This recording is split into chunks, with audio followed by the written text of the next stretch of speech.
Welcome back to official Akhtar Rahman sir YouTube channel. एका नवीन व्हिडिओमध्ये आपले पुन्हा एकदा स्वागत आहे. मित्रांनो, आज पुन्हा आपण समाजशास्त्र विषयाचे इयत्ता 5वी ते 12वीच्या पुस्तकातून काही इम्पॉर्टंट आणि सिलेक्टेड प्रश्न आजच्या या वीडियो माध्यमातून अपन पाहत आहोत.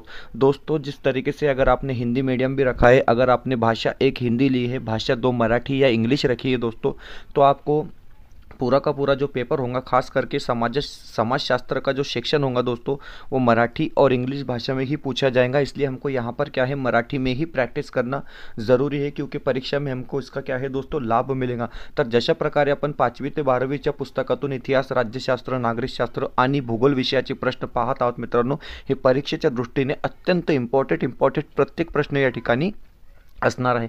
तुम्ही जर आमच्या चॅनलवर नवीन असाल मित्रांनो, तर प्लीज चॅनलला सबस्क्राईब करा. साईडच्या जे बेल नोटिफिकेशन आहे त्याला देखील ऑन करा, जेणेकरून आपल्याला अशाच प्रकारचे व्हिडिओ काय आहे मित्रांनो वेळेवर पाहायला मिळेल. डिस्क्रिप्शनमध्ये आमच्या टेलिग्राम आणि व्हॉट्सअप चॅनलची लिंकसुद्धा दिलेली आहे. तेथे जाऊन आपण आमच्या टेलिग्राम आणि व्हॉट्सअप ग्रुपला सुद्धा जॉइन करू शकतात.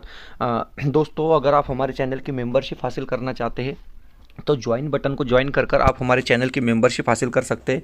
जिससे क्या होगा दोस्तों कि आपके हर सवाल का जवाब जो है वो वक्त पर हम आपको देने की कोशिश करेंगे. तर चला मित्रांनो, पाहूया प्रश्न क्रमांक 1.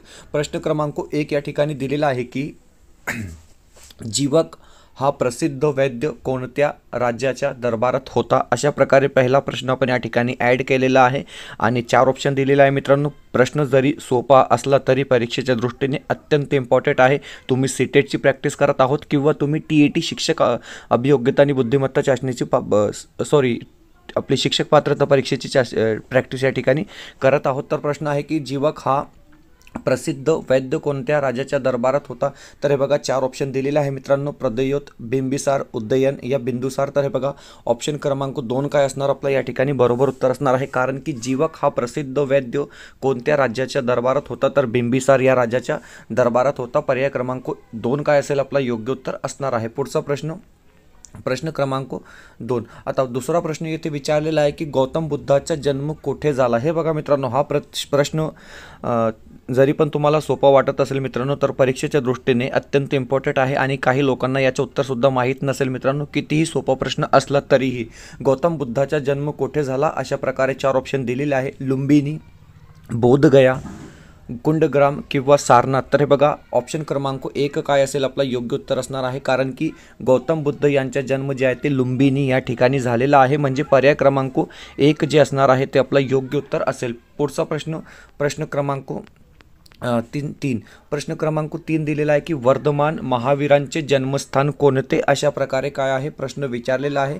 4 ऑप्शन दिलेले आहे. वर्धमान महावीराचे जन्मस्थान आपल्याला या ठिकाणी विचारलेले आहे. आणि हे बघा मित्रांनो, ऑप्शन दिलेला आहे कुंडग्राम, बोधगया, सारनाथ किंवा मध्य प्रांत. अशा प्रकारे आपल्याला 4 ऑप्शन दिलेले आहे. आणि लक्षात ठेवा, वर्धमान महावीरांचे जे जन्मस्थान असणार आहे ते असणार आहे कुंडग्राम. म्हणजे पर्याय क्रमांक 1 जे असणार आहे मित्रांनो ते आपला योग्य उत्तर या ठिकाणी असेल. ओके, पुढचा प्रश्न क्रमांक 4. प्रश्न क्रमांक 4 येथे विचारलेला आहे की हे बघा तुम्ही पाहू शकतात, रत्नावली व नागानंद ही नाटके कोणी लिहिली आहेत. मोस्ट IMP हा प्रश्न आहे मित्रांनो. यापूर्वी परीक्षेत 2 वेळा हा प्रश्न विचारला गेलेला आहे की रत्नावली व नागानंद ही नाटके. तर पहिला प्रश्न असा तयार होतो की रत्नावली व नागानंद ही काय आहे, तर नाटके आहे मित्रांनो. हे तुम्ही लक्षात ठेवा, कोणी लिहिली असा प्रश्न विचारलेला आहे. 4 ऑप्शन दिलेला आहे. चाणक्य, बृहद्रथ, समुद्रगुप्त किंवा हर्षवर्धन. तर हे बघा मित्रांनो, हे जे लिहिलेली आहे रत्नावली व नागानंद ही नाटके हर्षवर्धन यांनी लिहिलेली आहे. म्हणजे पर्याय क्रमांक 4 जे असणार आहे आपला योग्य उत्तर किंवा बरोबर उत्तर या ठिकाणी राहणार आहे. पुढचा प्रश्न क्रमांक 5. 5वा प्रश्न दिलेला आहे की ब्रह्मसूत्र भाष्य हा ग्रंथ कोणी लिहिला आहे. हे बघा मित्रांनो, हा प्रश्न खूप इम्पॉर्टंट प्रश्न आहे. परीक्षेच्या दृष्टीने परीक्षेत विचारला जाऊ शकतो की ब्रह्मसूत्र भाष्य हा ग्रंथ कोणी लिहिला. अशा प्रकारे आपल्याला प्रश्न विचारलेला आहे. आणि 4 ऑप्शन तुम्ही पाहू शकतात की विशाखा दत्त येथे दिलेला आहे, विष्णू शर्मा, वराहमिहिर किंवा आद्य शंकराचार्य. तर हे बघा मित्रांनो, ब्रह्मसूत्र हा ग्रंथ जे आहे ते ब्रह्मसूत्र भाष्य हा ग्रंथ जे आहे ते आद्य शंकराचार्य यांनी लिहिलेला आहे.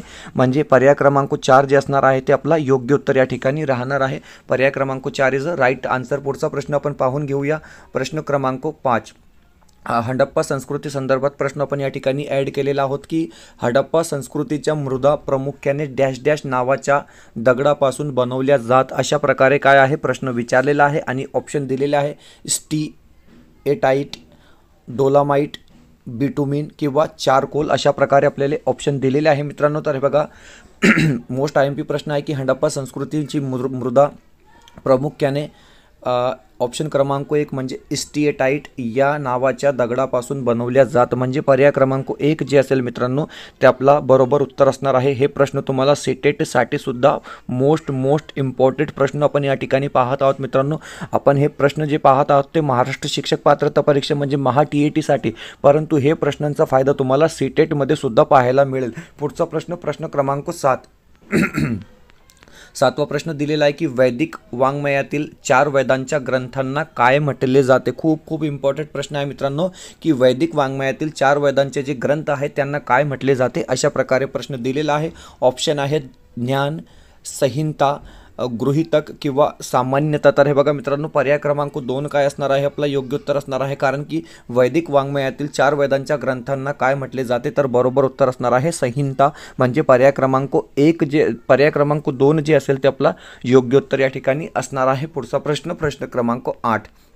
8वा प्रश्न दिलेला आहे की क्षेत्रफळाच्या दृष्टीने भारताच्या जगात डॅश डॅश क्रमांक लागतो. पूर्वीच्या परीक्षेमध्ये सुद्धा हा प्रश्न विचारलेला आहे मित्रांनो आणि मोस्ट इम्पॉर्टंट प्रश्न आहे की क्षेत्रफळाच्या दृष्टीने विचारलेला आहे, लोकसंख्येच्या दृष्टीने विचारलेला नाही. विद्यार्थी काय करतात मित्रांनो कन्फ्युजन होऊन जातात की लोकसंख्या आणि क्षेत्रफळ हे वेगवेगळे पार्ट आहे, तुम्ही ते समजून घ्या. प्रश्न आहे की क्षेत्रफळाच्या दृष्टीने भारताच्या जगात डॅश डॅश क्रमांक लागतो, तर हे बघा 5वा क्रमांक लागतो, म्हणजे पर्याय क्रमांक 1 जे असेल मित्रांनो ते आपला योग्य उत्तर असणार आहे. पर्याय क्रमांक 1 जे असेल ते आपला योग्य उत्तर असणार आहे. आणि लोकसंख्येच्या दृष्टीने भारताचा जगात 2रा क्रमांक लागतो, फर्स्ट नंबरमध्ये आहे चीन, हे तुम्ही लक्षात ठेवा. पुढचा प्रश्न क्रमांक 9. 9वा प्रश्न आपण या ठिकाणी पाहणार आहोत. हे बघा 9वा प्रश्न विचारलेला आहे की पर्वतीय मृदेस डॅश डॅश मृदा म्हणून ओळखले जाते, अशा प्रकारे आपण भूगोल विषयाचा प्रश्न या ठिकाणी पाहत आहोत मित्रांनो. हे सगळे प्रश्न जे आहेत ते इयत्ता 5वी ते 12वीच्या पुस्तकातून आपण घेतलेले प्रश्न आहोत.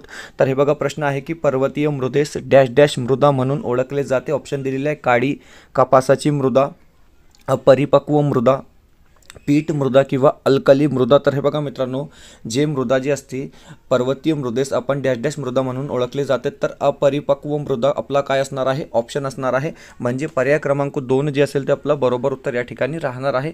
यानंतर आपण पुढचा प्रश्न पाहून घेऊया. प्रश्न क्रमांक 10 दिलेला आहे की महाराष्ट्रात क्षेत्रफळाने सर्वात मोठा जिल्हा डॅश डॅश आहे. सोपा प्रश्न आहे मित्रांनो, वारंवार परीक्षेत विचारला जात आहे की क्षेत्रफळाच्या दृष्टीने सर्वात मोठा जिल्हा कोणता. 4 ऑप्शन दिलेले आहे, पुणे, अहमदनगर, नागपूर किंवा यवतमाळ. तर हे बघा महाराष्ट्रात क्षेत्रफळाच्या दृष्टीने सर्वात जे मोठा जिल्हा असणार आहे ते असणार आहे मित्रांनो अहमदनगर. पर्याय क्रमांक 2 काय असेल आपला योग्य उत्तर असणार आहे मित्रांनो. व्हिडिओ आवडत असेल तर प्लीज व्हिडिओला लाईक करा. आपण जर आमच्या चॅनलवर नवीन असाल तर प्लीज चॅनलला सबस्क्राईब करा. डिस्क्रिप्शनमध्ये आमच्या टेलिग्राम आणि व्हॉट्सअप चॅनलची लिंकसुद्धा दिलेली आहे, तेथे जाऊन आपण आमच्या टेलिग्राम आणि व्हॉट्सअप ग्रुपला सुद्धा जॉईन करू शकतात मित्रांनो. आमच्या चॅनलची मेंबरशिप घेण्यासाठी तुम्हाला फक्त जॉईन बटनला जॉईन करून मेंबरशिप तुम्ही घेऊ शकतात. ओके, काही प्राईज आम्ही त्या ठिकाणी ठेवलेली आहे. तुमचे प्रत्येक प्रश्नाचे उत्तर जे आहे ते वेळेत भेटेल मित्रांनो. पुढचा प्रश्न क्रमांक 11. आता हे बघा मित्रांनो हिंदी स्टडी मटेरियल तुमच्यासाठी विशेष ऑफर आपण या ठिकाणी घेऊन आलेले आहोत. तुम्ही पाहू शकतात की जशा प्रकारे आमचे म्हणजे तुमच्यासाठी मित्रांनो आमचे जे हिंदीचे लाईव्ह क्लास आहे ते डेली 9 वाजता फ्री असतात. फक्त तुम्हाला क्वेश्चन सेट आणि नोट्सचे पैसे या ठिकाणी काय आहे पेड करायचे आहे मित्रांनो. तर हे बघा स्पेशल हिंदीसाठी जे आहे ते आम्ही या ठिकाणी क्वेश्चन सेट तयार केलेले आहे मित्रांनो. अगर आपको हिंदी के नोट्स चाहिए, जर तुम्हाला हिंदीचे नोट्स हवे तर 199 मध्ये तुम्हाला शॉर्ट नोट्स भेटेल मित्रांनो, जे परीक्षेच्या दृष्टीने खूप इम्पॉर्टंट आहे. जवळपास 25 पर्यंत मार्क तुम्ही घेऊ शकतात मित्रांनो 30 पैकी. ओके, त्यानंतर हिंदी क्वेश्चन सेट हे 199 रुपयेमध्ये तुम्हाला भेटेल मित्रांनो पेपर 1 साठी, आणि पेपर 2 साठी पण तुम्हाला हे काय आहे 199 रुपयेमध्ये भेटेल. जर तुमचे दोघे पेपर आहे पेपर 1 आणि पेपर 2 तर हे बघा मित्रांनो हे तिन्ही वस्तू जे आहे ते तुम्हाला फक्त आणि फक्त 399 रुपयेमध्ये भेटेल. 399 रुपयेमध्ये भेटेल म्हणजे जवळपास 600 रुपये होत आहे मित्रांनो. ₹200चा डिस्काउंट आपण काय आहे तुम्हाला या ठिकाणी देत आहोत. आणि फक्त तुमचा पेपर 2 किंवा पेपर 1 असेल मित्रांनो, तर हे फक्त 2 वस्तू तुम्हाला 299 मध्ये भेटेल कॉम्बो पॅक अनुसार. ओके, यानंतर आपण पाहून घेऊया मित्रांनो, हे जे प्रश्नपत्र आपण हिंदीचे तयार केलेले आहे ते संपूर्ण भारतात जशा प्रकारे हिंदीची परीक्षा होते मित्रांनो, UP TET, MP TET, Jharkhand TET, प्रत्येक ठिकाणी ते प्रश्न आपण एकत्र केलेले आहे. म्हणजे कठीण्य पातळी लक्षात ठेवून आपण काय आहे हे प्रश्नपत्रिका तयार केलेले आहे. यात तुम्हाला महाराष्ट्र शिक्षक पात्रता परीक्षा हिंदीचे प्रिव्हियस इयरचे क्वेश्चनसुद्धा पाहायला मिळेल. सोबतच बालमानसशास्त्र व अध्यापनशास्त्र विषयाचे सुद्धा आपण काय आहे मित्रांनो प्रश्नसंच या ठिकाणी तयार केलेले आहोत. तुम्ही पाहू शकतात की फक्त आणि फक्त ₹199 तुम्हाला बालमानसशास्त्र व अध्यापनशास्त्राचे प्रश्नसंच या ठिकाणी भेटणार आहे मित्रांनो. जवळपास 2 महिने लागलेले आहे प्रश्नसंच तयार करायला. तर अतिशय इम्पॉर्टंट आणि परीक्षेच्या दृष्टीने उपयुक्त हे प्रश्नसंच आपण या ठिकाणी काय आहे ॲड केलेले आहे मित्रांनो. जर तुम्हाला हे सगळं काही पाहिजे तर 499 मध्ये तुम्हाला हे सगळं काही भेटेल मित्रांनो. आणि कोणतीही 2 वस्तू किंवा 3 वस्तू तुम्ही परचेस केले तर 299 किंवा ₹399 तुम्हाला पेड करावे लागेल. अशा प्रकारे आपण हे मित्रांनो या ठिकाणी आणलेले आहोत. आणि यासाठी तुम्हाला संपर्क करावा लागणार आहे. हे बघा कॉन्टॅक्ट डिटेल या ठिकाणी दिलेली आहे. हे सर्व सामग्री तुम्हाला PDF च्या फॉर्मॅटमध्ये भेटेल मित्रांनो. आणि 2 वस्तू जर घेतले तर 299 आणि हे कॉन्टॅक्ट डिटेल दिलेलं आहे. यावर व्हॉट्सअप करून तुम्हाला संपूर्ण माहिती या संदर्भात कळवली जाईल मित्रांनो. तर अशा प्रकारे इम्पॉर्टंट क्वेश्चन सेट आहे. परीक्षेची तयारीसाठी तुम्ही हे परचेस करून घ्या. मी तुम्हाला आपल्याकडून हे म्हणजे सजेशन देतो मित्रांनो. पुढचा प्रश्न. व्हिडिओला लाईक करा प्लीज, व्हिडिओला लाईक करा व्हिडिओला लाईक करा आणि चॅनलला सबस्क्राईब करा. हे बघा मित्रांनो, आदिल शहाने सरलष्कर हा खिताब कोणाला दिला असा प्रश्न या ठिकाणी काय आहे विचारण्यात आलेला आहे. 4 ऑप्शन दिलेले आहे. मलिक अंबर, फतेह खान, शरीफ जी किंवा शहाजी राजे. अशा प्रकारे आपल्याला 4 ऑप्शन दिलेले आहे मित्रांनो. तर लक्षात ठेवा आदिल शहाने सरलष्कर हा शब्द मित्रांनो तुम्ही लक्षात ठेवा. सरलष्कर हा खिताब कोणाला दिला तर शहाजी राजे. म्हणजे पर्याय क्रमांक 4 जे असेल ते आपला काय असणार आहे योग्य उत्तर असणार आहे. ऑप्शन क्रमांक 4 जे असणार आहे मित्रांनो आपला बरोबर उत्तर राहणार आहे. पुढचा प्रश्न क्रमांक 12. आता 12वा प्रश्न विचारलेला आहे की भारतात हडप्पा संस्कृतीच्या वसाहतीत डॅश डॅश लिपीतील मजकूर असलेल्या विटा सापडलेल्या आहेत. अशा प्रश्न या ठिकाणी काय आहे विचारलेला आहे. आणि पूर्वीच्या परीक्षेमध्ये सुद्धा हा प्रश्न विचारला गेला होता की भारतात हडप्पा संस्कृतीच्या वसाहतीत डॅश डॅश लिपीतील मजकूर असलेल्या विटा सापडल्या आहेत. ऑप्शन दिलेले आहे मित्रांनो. असिरियन, बॉबिलोनियन, मोसोपोटेमियन किंवा सुमेरियन. अशा प्रकारे ऑप्शन दिलेले आहे. आणि ऑप्शन क्रमांक 4 काय असेल आपला योग्य उत्तर असणार आहे. पर्याय क्रमांक 4 जे असेल मित्रांनो सुमेरियन आपला काय असेल बरोबर उत्तर असेल. पुढचा प्रश्न क्रमांक 13वा प्रश्न दिलेला आहे की भारतात शिलालेखाचा सर्वात मोठा संग्रह डॅश डॅश येथे आहे. तर हे बघा मित्रांनो दिल्ली, नाशिक आणि मुंबई ऑप्शन दिलेले आहे. परंतु उत्तर नाही, उत्तर आहे म्हैसूर. कारण की भारतात शिलालेखांचा सर्वात मोठा जे संग्रह आहे मित्रांनो तो कुठे आहे तर म्हैसूरमध्ये आहे. म्हणजे पर्याय क्रमांक 1 जे असेल ते आपला योग्य उत्तर राहणार आहे. पुढचा प्रश्न क्रमांक 14. महाराष्ट्राचा राज्यपक्षी कोणता तर हे बघा हरियाल का असणार आहे आपला या ठिकाणी योग्य उत्तर असणार आहे मित्रांनो.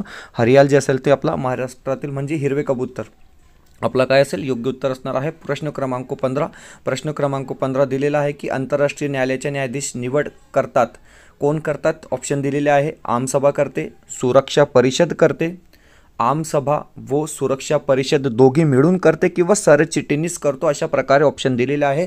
तर हे बघा मित्रांनो हा प्रश्न इम्पॉर्टंट आहे की आंतरराष्ट्रीय न्यायालयाच्या न्यायाधीशांची निवड जे करते ते आमसभा व सुरक्षा परिषद करते. म्हणजे पर्याय क्रमांक 3 जे आहे ते योग्य या ठिकाणी दिलेला आहे मित्रांनो. ऑप्शन क्रमांक 3 काय असणार आहे आपला बरोबर उत्तर असणार आहे.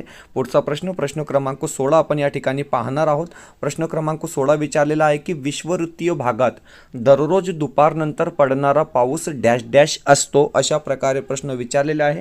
ऑप्शन दिलेले आहे. प्रतिरोध असतो, आरोह अभिसरण असतो किंवा आवर्त असतो, प्रत्यावर्त असतो. अशा प्रकारे ऑप्शन दिलेले आहे. तर लक्षात ठेवा विषुववृत्तीय भागात दररोज दुपारनंतर पडणारा पाऊस म्हणजे आरोह अभिसरण. पर्याय क्रमांक 2 जे असेल ते आपला काय असणार आहे बरोबर उत्तर असणार आहे. पर्याय क्रमांक 2 जे असेल ते आपला योग्य उत्तर या ठिकाणी राहणार आहे. यानंतर आपण पुढचा प्रश्न पाहून घेऊया.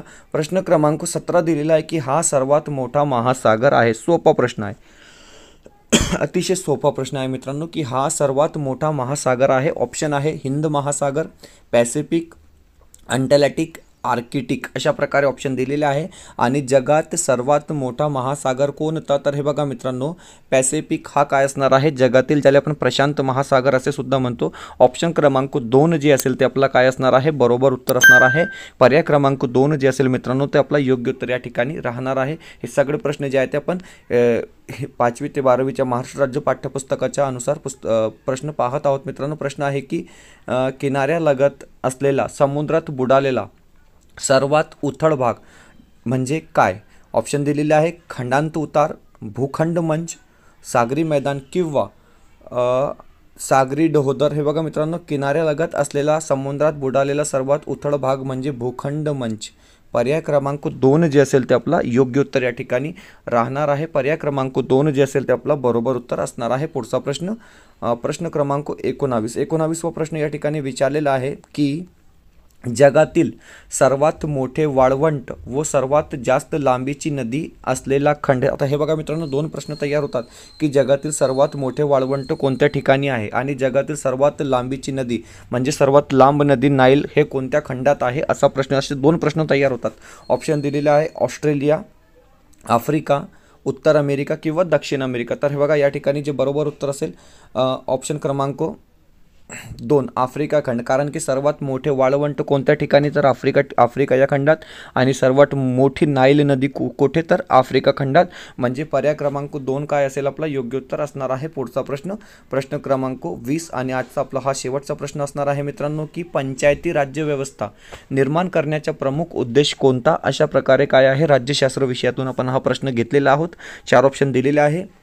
राज्यकारभारात लोकांचा सहभाग वाढावा व ग्रामीण भागाचा विकास व्हावा, राज्याच्या कारभारात सुसूत्रता यावी, लोकांना लोकशाहीचे शिक्षण मिळावे किंवा मार्गदर्शक तत्वाची योग्य ती कार्यवाही व्हावी. अशा प्रकारे 4 ऑप्शन दिलेले आहेत. तर हे बघा पंचायती राज्यव्यवस्था निर्माण करण्याचा जे प्रमुख उद्देश आहे मित्रांनो ते असणार आहे राज्यकारभारात लोकांचा सहभाग वाढावा व ग्रामीण भागाचा विकास व्हावा. म्हणजे पर्याय क्रमांक 1 जे असणार आहे ते आपला योग्य उत्तर असणार आहे मित्रांनो. पर्याय क्रमांक 1 जे असेल ते आपला बरोबर उत्तर या ठिकाणी काय आहे राहणार आहे. तर अतिशय इम्पॉर्टंट टॉप 20 क्वेश्चन आपण प्रिव्हियस इयर प्लस इयत्ता 5वी ते 12वीच्या पुस्तकातून आपण पाहिलेले आहोत मित्रांनो. अशाच प्रकारचे व्हिडिओ पाहण्यासाठी तुम्ही आमच्या चॅनलला सबस्क्राईब करा. व्हिडिओ आवडत असेल तर प्लीज व्हिडिओला लाईक करा. समाजशास्त्र विषयाची आपण प्लेलिस्टसुद्धा तयार केलेली आहे मित्रांनो. आमच्या चॅनलला व्हिजिट देऊन तुम्ही जवळपास समाजशास्त्र विषयाचे 10 व्हिडिओ फ्रीमध्ये पाहू शकतात. 15 सप्टेंबरपासून आम्ही हे काय आहे मित्रांनो प्लेलिस्ट सुरू केलेली आहे. भेटूया पुढच्या व्हिडिओमध्ये काही नवीन प्रश्नांसोबत.